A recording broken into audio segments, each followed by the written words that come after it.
Welcome to Elixir Mix, your weekly Elixir podcast, talking with members of the community. My name is Mark Erickson. On our panel today, we have Josh Adams. Hey, good buddies. Michael Reese. Hello, friends. And today we're joined with our special guest, Nathan Long. Hi. So Nathan, thank you for coming on. We're hoping you could give us a little background as to what you're currently doing, where you're working, any information like that before we jump into our exciting topic. Yeah, so I'm Nathan Long. I'm a senior software engineer at Dockyard. I feel like I can't believe I get to say that. That's pretty awesome and exciting.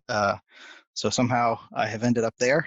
And I was the driving force pretty much behind the Pheonix Phrenzy competition. And it was a lot of fun. So I'm looking forward to talking about it. This episode is sponsored by Sentry.io. Recently, I came across a great tool for tracking and monitoring problems in my apps. Then I asked them if they wanted to sponsor the show and allow me to share my experience with you. Sentry provides a terrific interface for keeping track of what's going on with my app. It also tracks releases so I can tell if what I deployed makes things better or worse. They give full stack traces and as much information as possible about the situation when the error occurred to help you track down the errors. Plus, one thing I love, you can customize the context provided by Sentry. So, if you're looking for specific information about the request, you can provide it. It automatically scrubs passwords and secure information, and you can customize the scrubbing as well. Finally, it has a user feedback system built in that you can use to get information from your users. Oh, and I also love that they support open source to the point where they actually open sourced Sentry if you want to self-host it. Use the code devchat at Sentry.io to get 2 months free on Sentry's small plan. That's code devchat at Sentry.io. I did want to invite you on and talk about Pheonix Phrenzy. I thought it was a really cool idea. And so if you're listening to this podcast and you haven't actually seen this yet or heard about it, maybe you should just give us a quick introduction to what the Pheonix Phrenzy was and is, and just kind of maybe how it got started. Yeah, so Pheonix Phrenzy was a contest that we just wrapped up. And the purpose was to give people a reason to build cool demos with Pheonix, and specifically this time we did live view because there's a lot of, we could see there was a lot of excitement around live view, and we wanted to just get more people trying it, more people finding out what it can do, and more showcases of what it can do. So that was the main goal, is kind of elevate the profile of Elixir and Pheonix and live view. Very cool. And one of the main reasons I want to make sure people are aware of this is, so the contest is over, the submissions are all done, and I love that you guys chose judges from the community, and they kind of came in and judged and gave feedback on the different projects and the submissions. And one of the things I think is relevant, for you, dear listener, you're listening to this and you're thinking, why do I care? Because the contest is over, right? So the reason you should care is because all of the submissions are open source. They're hosted online. You can see the winners, read the feedback from the judges, but you can browse the projects themselves because you can self-host them. You can explore and play with them and just see, how did they build this? Because I think this is a freaking cool demo app and it shows some really neat tech. How do I do that? And that is where, you can just jump in and kind of dig around and see how they did it. And that's one of the greatest values that I love about this, is that all of the submissions are open source. So can you kind of share like your motivations around why you wanted to start this? Yeah, so like I said, the goal was to show off what live view can do. And I think we all know, like, Elixir is pretty special. Elixir can do some amazing things. But if you kind of zoom out and look at the world at large, it's easy if you're in the Elixir world and you're doing Elixir and everybody you follow on Twitter is talking about Elixir, you're like, oh, Elixir is a big thing. Everybody does it, right? But if you go look at usage statistics for different languages, it's kind of hard to measure. But one of the things that I looked at was, there's a post by a guy named Ben Fredrickson called Ranking Programming Languages by GitHub Users. And we can put that link in the show notes. It's from January 2018, so it's a little bit outdated. But the approach he took, I thought, was interesting. It's not going to be perfect, but he basically said, what percentage of users on GitHub had any interaction with code in different languages, and in whatever time period he's analyzing. So he found that 22.63% of users had touched JavaScript repos, 14% roughly Python, 14% Java, so on down the line. He did the top 25. And the bottom one, the number 25 on his ranking, was Haskell with 0.39% of users. neither Erlang nor Elixir appeared on the list. So just to give you some perspective, right? Like that means that at a minimum, JavaScript in his measurement is 58 times more popular than Elixir at minimum, right? And so I think there's a lot of things that are being done with JavaScript that's really cool, but I think there's also a lot of things that are being done with JavaScript and Java and Python and other languages that you could do better in Elixir. And I wanted a way for us to show off what our tools can do, because frankly, I think it would be very difficult to build something like LiveView in other languages. Yeah, bravo for the concept. It's good to focus on what you're great at. Yeah, thanks.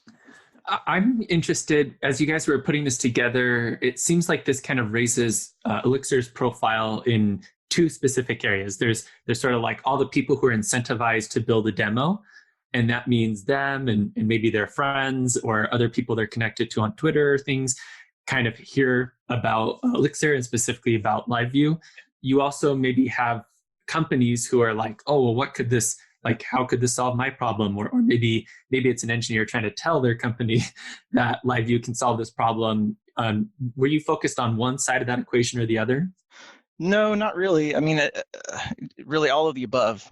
Initially, my hope was that we would get judges from not only in the Elixir community, but bigwigs from JavaScript and other languages, and get them kind of buying in and saying, oh, these things are really cool, and hey, people from my community, check this out. I think that was a little overambitious, at least maybe for the first time around. We ended up kind of backtracking on that. But I do want to get people who haven't tried Elixir yet to be able to try it and have a jumping off point. And that was so one of the things we did for the contest was create a forkable repo. If you're going to make an entry, you fork this repo, and it already was set up with Pheonix and LiveView and everything, and there was like a really basic kind of hello world usage of LiveView in it. So you could at least start from there and start tinkering. I don't know that we succeeded in the goal of getting people from outside Elixir to try this yet, but maybe next time. Well, I think what may go a long way towards that is just having the results from this one as a template or a landmark that you can look to for any future ones, which kind of brings me to my next question. Do you plan to do this in the future again? Well, we're still kind of catching our breath from this time. I think it's likely. We just haven't talked about what that would look like yet. But I would think we'd like to do it, and I think it would probably be less work to do it the second time around since we have a lot of the pieces in place. But I don't want to commit to anything yet because we haven't made that call. Sure. So I'm curious about how much effort this was on the organization side, just for kind of coming up with this. You have a nice looking website, and you coordinated with judges and creating this template project. It sounds like there's a lot that went into it. Maybe you can kind of share a little bit about what that was, how much impact that had on you and your organization. Oh my goodness, yes, this was a lot of effort. Yeah, for me personally, this was neat because, like you mentioned, the site looks good. I pitched this idea and I built a working but extremely hideous prototype. It was like basically unstyled HTML. And maybe in some cases the styling was worse than unstyled. And so when we got to the point of involving other people, I was like, okay, I'm going to show you this page so you know what the buttons do, but just try not to throw open your mouth. I know you're a designer and you are really good at this, and just imagine whatever you want to imagine. and thankfully they really reimagined it well. This was a blast for me. This is actually the first time that at Dockyard I've gotten to work with people in all the different areas. So my experience so far had been doing back-end work for clients and kind of joining their back-end team. But for this, we needed design, we needed UXD and project management and everything. And Dockyard has really great talent in all those areas. I'd never gotten a chance to work with any of them. I would see our designers posting this crazy awesome stuff in their Slack channel and be like, oh, I wish I could work with them. So it was totally a treat to get to do this and get, the designers come in and just totally redo how everything looks, and the UXD folks come in and implement that. It was like full Avengers team at Dockyard, and I hope more companies will hire us to use our whole team of resources together like that.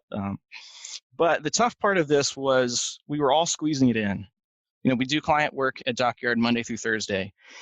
And then on Fridays, we have time to do side projects and stuff like that. And that's pretty much where all this got done. And so, and the other thing about this project is the timing was kind of tricky, because like we wanted to capitalize on initial excitement about live view. We didn't want to wait too long to do it. But this was all set up in phases. If you didn't look at the contest, there was a countdown clock, and the phases were all declared. On this date at this time we're going to go to the next phase, and we'll stop accepting entries, and then at this time we'll start voting, and at this time the results will be public. And so it was all committed, and so we got to the point where we're like, well, we've got to announce this thing, and we're not totally done with the site yet. Do we think we can finish? Because once we announce it, it's a ticking time bomb, and we're just going to have to finish it somehow. And so that was a little bit of a wild ride, a little bit stressful. I think if we do this again, we'll probably plan a little bit differently, and maybe we'll have more. Well, at least we have a foundation to start with. But everything, all the ticking time bomb feature on the site, the countdown and the voting, all the interactive bits were all done with live view. I did all that stuff. It was my first time really using live view, and that was a blast. So I didn't by any means have the time or probably the talent visually to do an entry, but making the site work was a great learning experience for me. I'm a little surprised to hear that PheonixPhrenzy.com didn't win the competition this first time around. It seems like a pretty amazing showcase of what you can do with live view. Oh, thank you. I appreciate you saying that. I think the problem is it was disqualified because it started before the contest started. So, Yeah. So that was a thing. That was one of the parameters of the contest that if we do this again, I'd like to change. Initially, we were thinking that we wanted it to be fair, and we wanted to try to give everybody the same amount of time to do things. And so we wanted to ensure that things were built after the contest started and, completed before the contest ends. And so it's kind of fair shot all around. But and that was part of the idea, in addition to giving people a nice starting point, having the repo that you fork, you have to commit on top of that. So you must have started from there. But honestly, I don't think that really holds water, because there's no reason you can't have already had a bunch of code and copied and pasted it in. We can't tell that. And at the end of the day, we really just want to see cool demos. And that's what the community wants to see.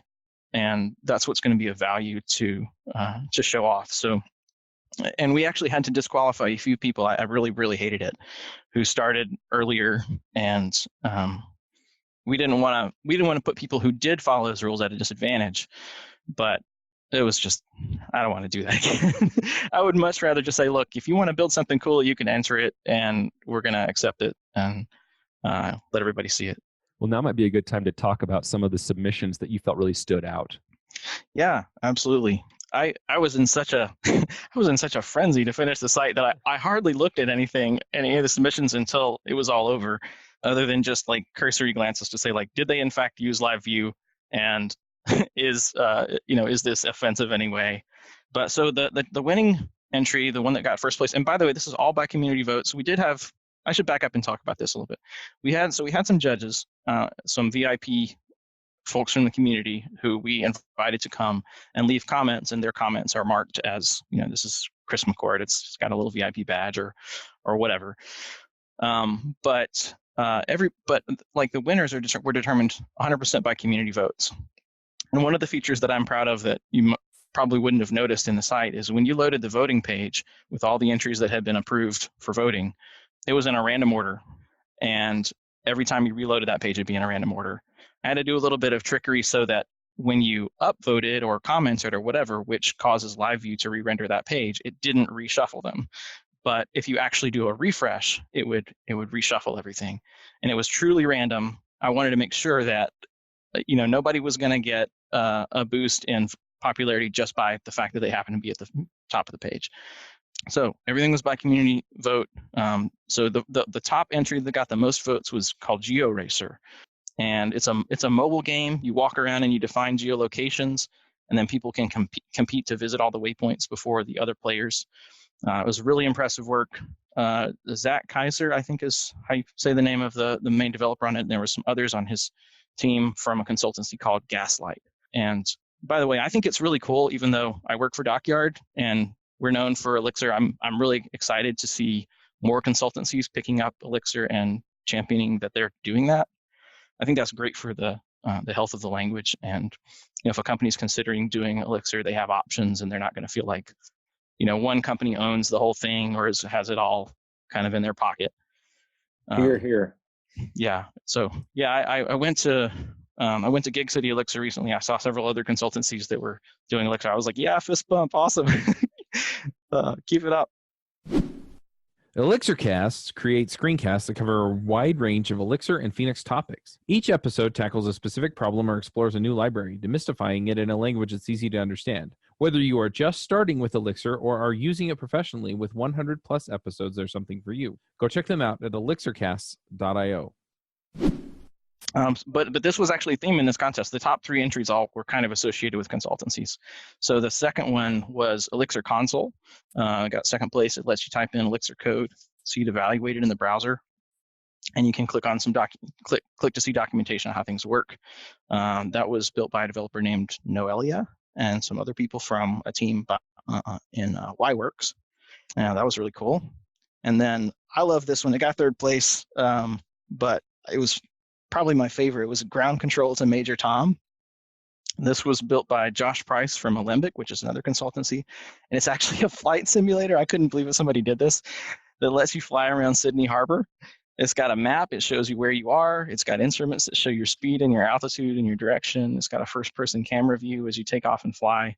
It's not like realistic physics, like the first thing I did was take off and then try to crash. I want to see if there's an explosion. You just bounce and keep flying. So that, who doesn't want to crash a flight simulator? But maybe that's just me. But anyway, that wasn't implemented, but it's just so cool that you were able to do that. I wouldn't have even thought to try that. So we had in the end, I've actually thought I had the number in front of me, but we had a large number of entries. Somebody want to pull up pheonixphrenzy.com results and tell me how many entries we had there? Counting. But we had quite a bit. So one of the things that I was afraid of in this contest was if we do this whole thing, we do all this effort to build this site, we do all this publicity, and we get 3 entries, this is going to suck. We're going to be so disappointed, and it's going to look bad. But in the end, we got quite a few entries, and 37. 37, thank you. And that's the ones that qualified. There were a few we had to disqualify, like I said. And a lot of these entries were kind of in the spirit of like, we did this because we can. Like maybe you don't really want to use LiveView to build a commercial real-time game, but it's neat that you can. And for something, several of these were like card games. There was a Kanban board. And for those, that really works well, actually. Everybody's always going to say, well, what about offline? In our chat channel, Chris McCord pointed out, he said, I actually just noticed that Google Docs doesn't work offline unless you have a browser extension. Yeah. So how many people are really building offline support? Exactly. How many times is that really a requirement? People hold it up as like, oh, but because it's possible and you can build a site that way, they hold it up as saying, oh, well, you need to be able to do that. But, yeah. But what if you need to do parallel computation? What if, everything you choose is going to give you some limitations, but I'm not qualified to talk about Lumen and what all that may do. I hardly understand what they're saying when they talk about that. I'm like, you guys have more brains than should fit in your heads. But maybe at some point we will have a story for offline with Elixir as well. Right. I will say recently at work we were doing a LiveView project. And a coworker and I were trying to figure out how to structure something because it's something neither of us had really done before, and we were trying to figure out like some of the event life cycles and just kind of making sure we could get it to work because we were struggling. And I thought, let's go to Pheonix Phrenzy results, and we clicked around into a couple different projects, explored, and said they're doing it. Now let's look at how they did it. And so I think it's great just as a resource for that, just to have people see how, like, I'm trying to do something with LiveView. I'm struggling with something. someone has done this correctly, and you have all these example projects that show how it's actually working. So I think it's just awesome, just as a resource, that all of these are open source. I could just click into their GitHub repos, which are linked, and see how they did something, how the router was structured, how did they use controllers or did they use a live route thing, so like, how do they do that? And I think it's awesome. Yeah, that was definitely one of my major goals for the project. And as we talked about, the parameters of the thing early on, there was some discussion about, well, maybe somebody has a closed source thing they want to submit. And I was like, no, absolutely not. Like, this is one thing I'm going to fight for. You need to show your source. A, we need to be able to verify that you use LiveView for one thing. But B, like you said, it needs to be a learning resource. It's not much good if people see that you did it with LiveView and they can't find out how. And people did some cool things with, like, so LiveView has these hooks now that let you reach into a JavaScript callback on certain events happening, and people use that to do things with Canvas. And there was a game where you're like you're just moving a little avatar around the screen with all these like flying dog heads chasing you, or no, maybe they're cat heads. Anyway, it's very silly, but like, it was all done with Canvas, and it's animated very smoothly, and it was neat to see that was possible. One, I just wanted to also comment on the ground control to Major Tom. I run a little monthly remote meetup, and one of the people who was working on that showed up this last month, and it turns out that him and some of the people working on that demo, they actually were originally trying to build it because they're working on an Elixir controlled drone, and they're part of a contest which is about getting medical supplies to people, which is via drone, which is a really cool problem space. And it turned out that they really didn't want to crash all their drones when they messed up the code the first few times. So then they were building a simulator so that they could just like watch what the code was choosing to do. And I was just blown away by the fact that they're kind of like taking this really ambitious project, including simulation and all these other factors into account. And they kind of were just like, let's do an Elixir. Elixir can actually do all of those things fairly well. Like everything from the simulation with a lot of parallel computation to, to like monitoring or logging about that, and all the way down to actually running code on a drone and getting it to go do intelligent things. That's a quite a breadth of a project, and they're just doing the whole thing in Elixir. And so far, it's going really well for them. And so I think in terms of your overall goal here of just raising the profile of the language and what it can do for people, that to me was one of the big ones that stood out. That ground control to Major Tom project was just so cool. I will also admit that I tried to crash the simulator right away. Maybe that's just the two of us. I don't know, but but it was definitely my little 7-year-old self was coming back to life to be like, oh, what happens when I do this? That's fantastic. I had no idea about that background. You should encourage them to do a conference talk about that at some point. I would love to see that. One thing I wanted to just highlight is the fact that LiveView is built on so many things that are special about Pheonix and Elixir and the Erlang VM. So just as a thought exercise, pick another language and try to imagine implementing LiveView in it. So for what we want to do for every visitor on our site, we want to keep an open WebSocket connection. We want to keep some state and server memory ready to receive interaction events. We want to update our in-memory state. We want to push out updates.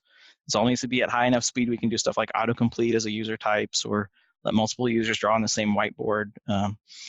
And we want to scale to millions of users on the same box. If we need to add servers, we want to be able to just add them, and users that are connected to one box can talk to users on the other box. If something goes wrong with one user's connection, we don't want it to hurt anybody else. We want to make sure it gets fixed automatically. We want to be able to query the server in real time, see which users' processes are busy or using a lot of memory. We want to render updates to the client in a matter of microseconds and have little tiny payloads. And like, what? You can't do that, And so, in that list, some of those things are specific to LiveView, like the minimal payloads.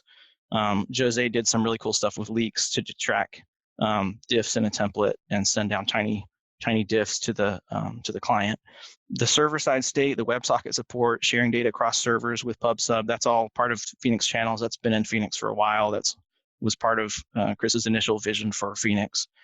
The observability features and error isolation and automatically fixing issues are all just standard Beam stuff. The writing data quickly is supported by the way that Beam uses IO lists to write data really efficiently to a socket. But like fundamentally, all of this is made possible by the Beam's process model. It's okay for us to spawn millions of little processes. It's fine. We can have one for every user. They can, they communicate by message passing. They're isolated for failure. The fact that they're preemptively scheduled is really important, because if you have one, Strasser Jurek has that great demo in his talk, The Soul of Erlang and Elixir, where he's got some process that's just infinitely recursing or something, like that would destroy a lot of systems, but it's fine. Every however many reductions, the VM just says like, okay, your turn's up for a little while. Somebody else gets to run. Nobody else even knows that that's happening. It's fine. So, in that sense, like the performance, there's a point at which the performance that's reliable performance is what the Beam shoots for. Not necessarily maximum performance, but consistent performance. And that's part of reliability. Everything's about reliability. And so consistent performance is just one aspect of that. So, Elixir just has this great foundation for building services. And yeah, as a fun counterexample to that, we were working to integrate with someone. Actually, just today I got off this phone call, and they punted on the spec that we had agreed to because keeping 37 sockets open was too much trouble for them, and it killed me. Wow. Oh, ouch! I love it. Wow. I think we also have to add another constraint into your list there, Nathan, which is do this in like part-time work with only a few people within a year or something, right? Like I look at that problem the way you described it, and if I had an infinite amount of time, then maybe I would try to start it in Go or C. But we don't have infinite amount of time, and we also don't want a solution which has 35 layers of abstraction all in the same place. We would like it to be understandable as kind of one concrete thing built on other understandable abstractions. And there's so many times that it feels to me like the superpower that Elixir gives me is that I get to start from supervisors. Like I get to start in a world where supervisors are there, processes, millions of processes that are cheap and preemptively scheduled it's already there and it's understood by the community of people. The fact that my application starts in a certain order and shuts down in a certain order is already there. It's part of the model of the way we build OTP applications. So, I totally agree with you. This is a great example, and there's so much of this going on. If you look at the Scenic project, if you look at Nerves, there's all these areas where Elixir makes something that is a total superpower, and it gives you a really high level language with really amazing tooling and doesn't close the door on all these other amazing things that you can still do. Yeah, and I think that the friendliness of use is just baked into Elixir's existence, because if you think about a language like Clojure, there's a ton of really impressive stuff happening in Clojure, but maybe I'm not qualified because I don't know a whole lot about Clojure, but I know you're starting from the JVM, right? And then you're building a functional language on top of that. So just getting a functional language built on top of the JVM is a ton of effort and ton of work, and it's kudos to them for making it work, and they're doing neat stuff that I know there's actually inspiration from Clojure and Elixir, and brilliant people working on that project. But in some sense, if that works at all, you succeeded, right? Whereas with Elixir, Elixir is being built on top of Erlang. All the semantics and all of the VM properties that we're talking about that are so special were already there in Erlang. So why does Elixir even need to exist? The only reason it needs to exist is to make everything easier to use and a joy to use. And so, like, the fact that the language is being used at all is a testament to the fact that it's a pleasure to use. That's the only reason it needs to even be there. So yeah, like you said, we have all these beautiful abstractions to build on, and that's what Elixir's all about. Well, Nathan, I loved your kind of big picture pullback kind of look at what live view and all the components, the pub sub, and the small packets of data that are sending down, all of those optimizations, the IO lists. I loved kind of just pulling all that together just from a high level perspective, because sometimes, we get down in the weeds a lot. We're trying to build something, trying to solve a problem, and you're kind of living there in the weeds at the ground level. And when you pull back and you realize, this is really an incredible technology, and just the foundation that has been laid, that I can now come in and say, I'm going to build these little things on top of that. And it's like the whole idea of standing on the shoulders of giants, right? That's how I can accomplish something that's truly incredible. And, something that my competitors in my space cannot do, that I'm able to do, and with a smaller team, right? When you look at that, it's like, okay, this actually makes a lot of economic business sense for me to actually pursue this. So I just love that perspective. Yeah. And I think Pheonix is a really productive framework to work in. I know Dave Thomas wants us to stop talking so much about building Pheonix apps and start talking about building other things in Elixir, but I come from the web development world. That's kind of what I'm interested in doing. And frankly, it's quite broad, when you think about all the APIs that power all kinds of things. I'm curious from your perspective now. So you've had a little bit of a chance to catch your breath. You were a part of seeing all of these things come through, all these different demos that people were building. At this point, is there a place where you kind of feel like you have an idea of, if a customer says something to me like they want this, then I'm kind of in the back of my head thinking live view? Or are there any places and any things that customers ask for that make you think, maybe live view is not so great, we should maybe do this with JavaScript and channels? I don't think I'm probably the best person to answer this question, but I think it depends a lot. I mean, everybody always talks about if you need offline support, and I think really that's a special case of if you need to do a lot of stuff on the client between communicating with the server. So if you're doing a whole bunch of, we have like the famous example of pushing down a whole bunch of animation frames over live view, but that's really, you want to do that locally. So I think the more you need to do heavy lifting on the client side, I'm going to be really vague and say that, the more you need to think about JavaScript. But I would also say, like with hooks, you may be able to get what you want done, even with using live view and using hooks to kind of sprinkle in some of that extra oomph. And I think that's a great thing that is built into it. I love the fact that, so live view is trying to give you a set of tools to do a lot of cool things, but it's not going to be everything.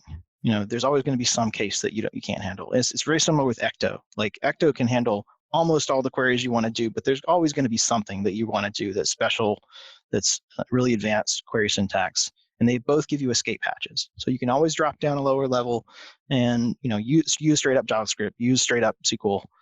I think that's an excellent pattern for any tool that is trying to give you an abstraction over something, is let you get your hands dirty if you need to.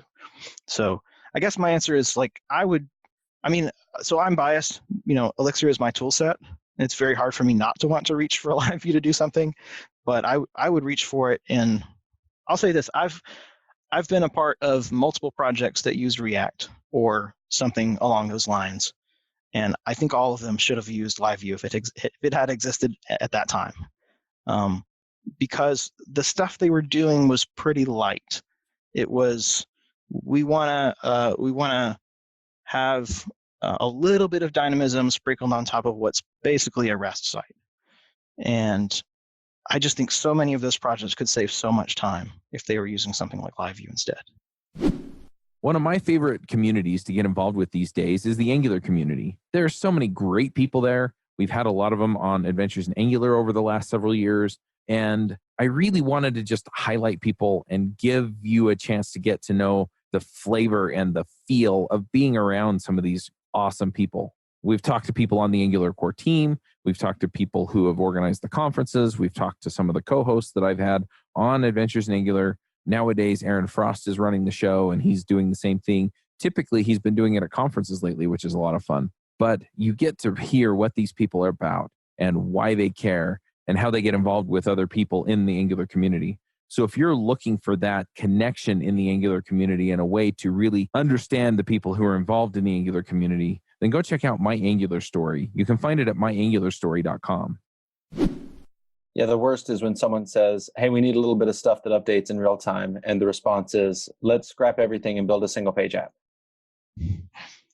Yeah. I mean, so I worked on something with a client where they wanted an infinite scroll feature, and they're like, well, it's got to be React.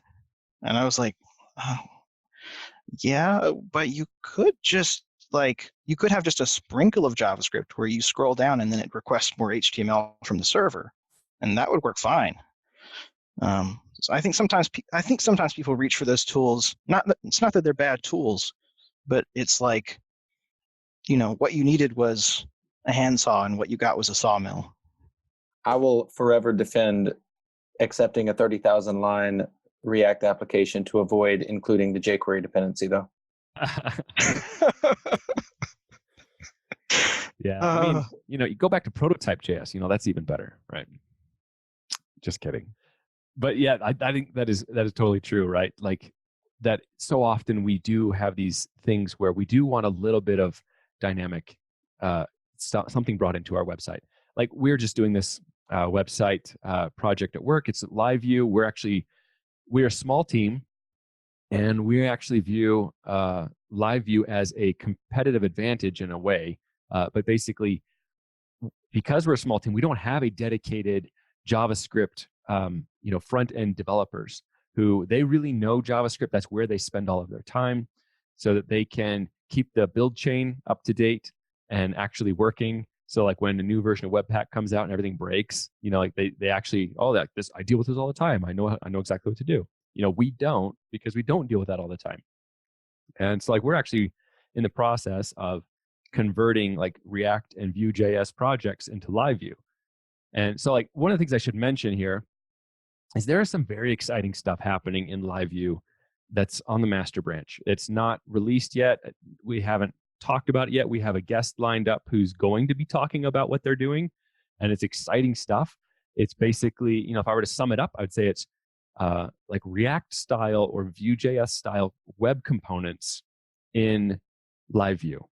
And so it's like, so you can write a much more React-like syntax in HTML markup, but it's all server-side rendered, and it's LiveView components, but it feels much more like what you're accustomed to, like in terms of the templating language.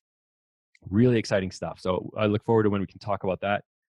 But as we're starting to build these solutions, and I'm working with people who are more familiar with React, and it's interesting hearing the mental shifts that they're having to make, and a lot of it just comes down to like in React, you're accustomed to passing in events as here is the callback, here is the JavaScript function to execute as a callback, and with LiveView, it's not doing that, right? You're saying here is the event to call on the server, and here's like the name of the event, and here's a way of passing arguments to it. So it's just a very different kind of like mental break, and like, whoa, it just feels really foreign there. So it's a mental shift, but I think it's an interesting one. It's a very interesting time right now. Yeah, absolutely. And we're not going to, LiveView doesn't have the goal of replacing everything that everybody ever does in JavaScript.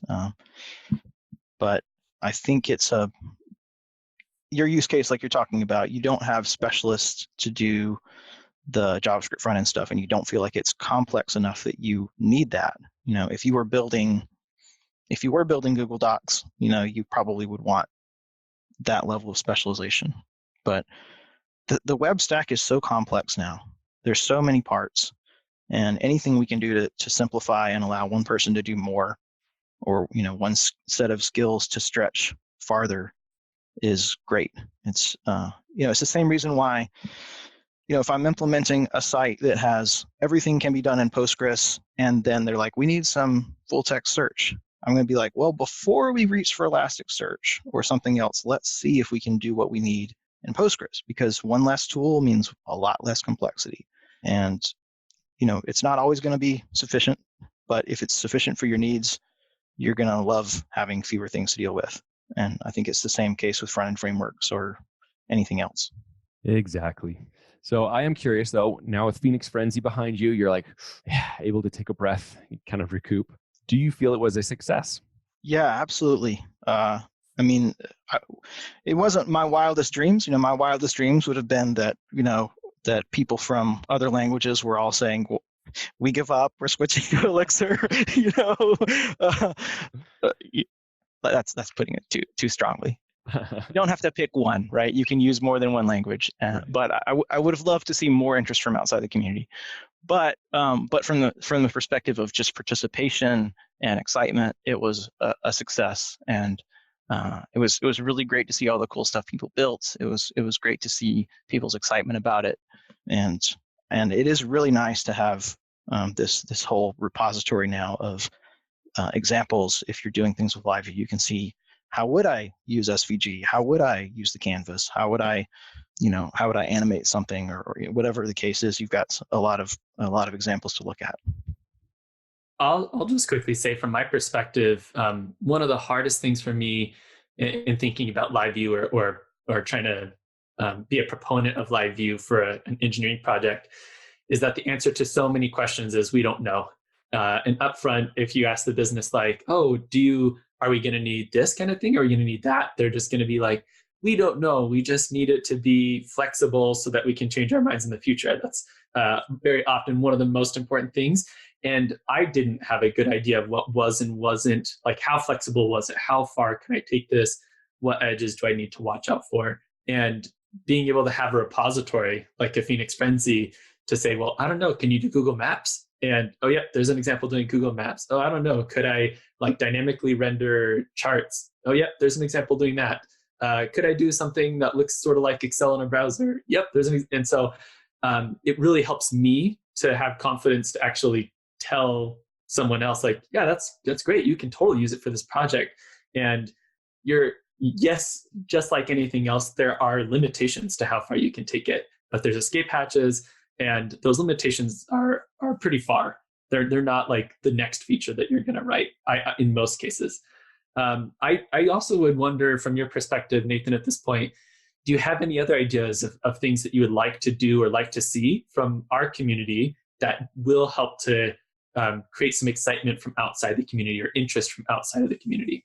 Well, something I personally am interested in seeing, not really for any specific reason, it just seems cool, is, and this would be a huge undertaking, but something along the lines of like D3 for building SVGs in Elixir, or maybe, and I haven't looked if this exists, but maybe even like as a Rust implementation so that it can be wrapped and used in Elixir. But all of the, and I don't, now that I say that, I'm not sure how that would play with the LiveView diffing, but I just think it's, LiveView fundamentally doesn't care that you're sending down HTML markup versus any other kind of text. It's just diffing chunks of text. So people are doing amazing things with SVG drawing and animation. And wouldn't it be cool if you had dashboards and charts and graphs and stuff? They were all rendered server side and all updating live from LiveView. So that's something I would really like to see. It would just be a neat component to be able to use, and I'm sure people would build on top of that.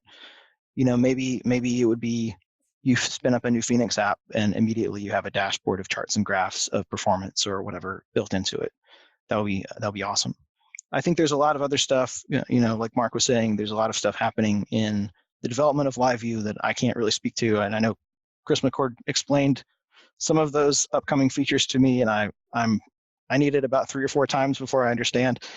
So, but I do think that if we do this thing again, there's going to be even cooler stuff people can do. I mean, we're still way pre 1.0, I think, with LiveView.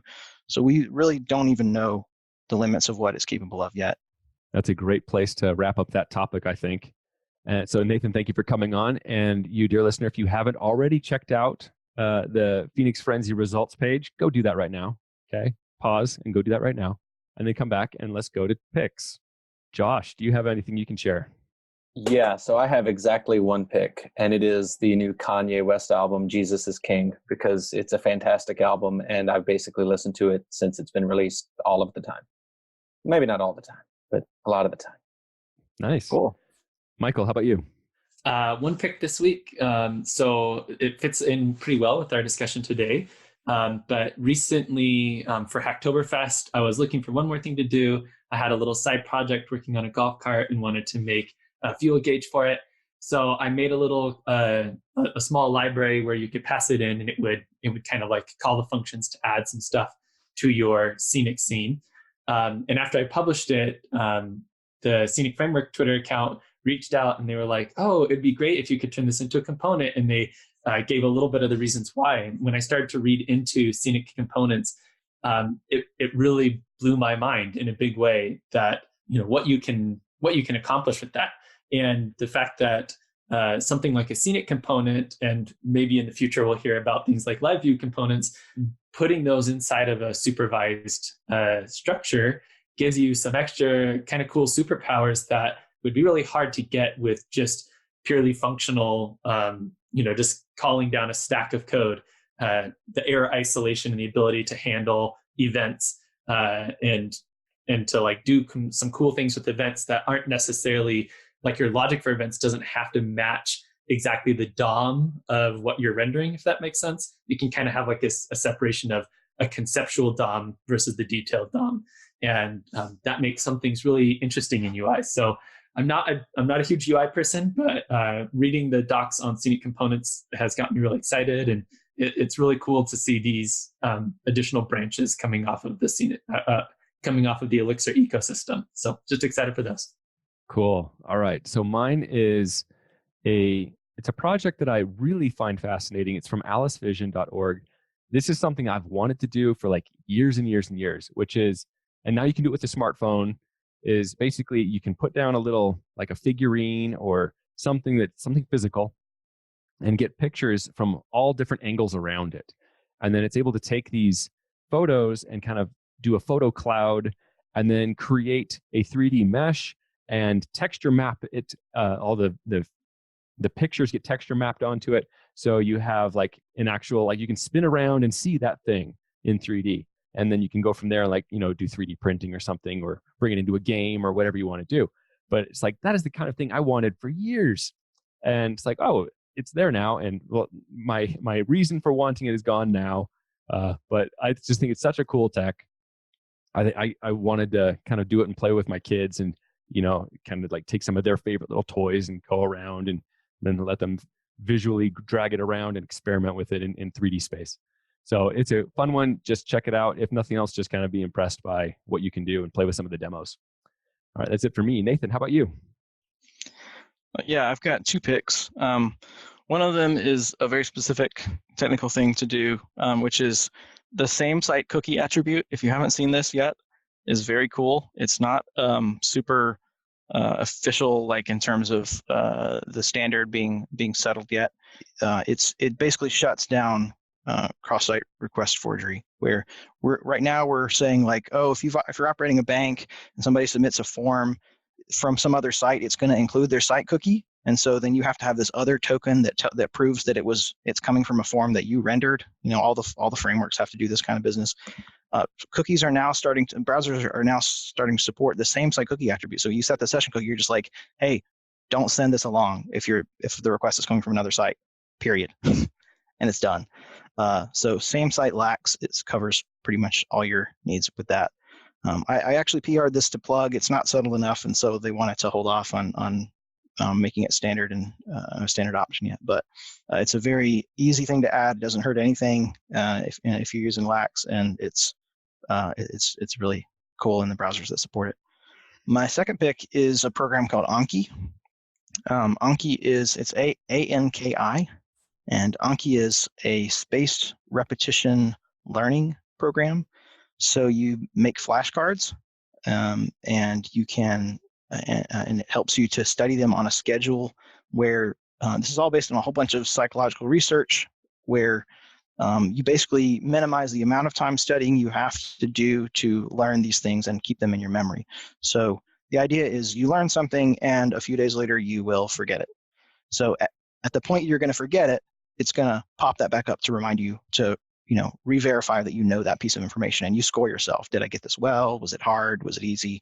And then based on that feedback, it's going to reschedule that card maybe a week from now, a month from now, a year from now, as more time goes on, it's like an exponential back off of how long you can go before you have to review that information again.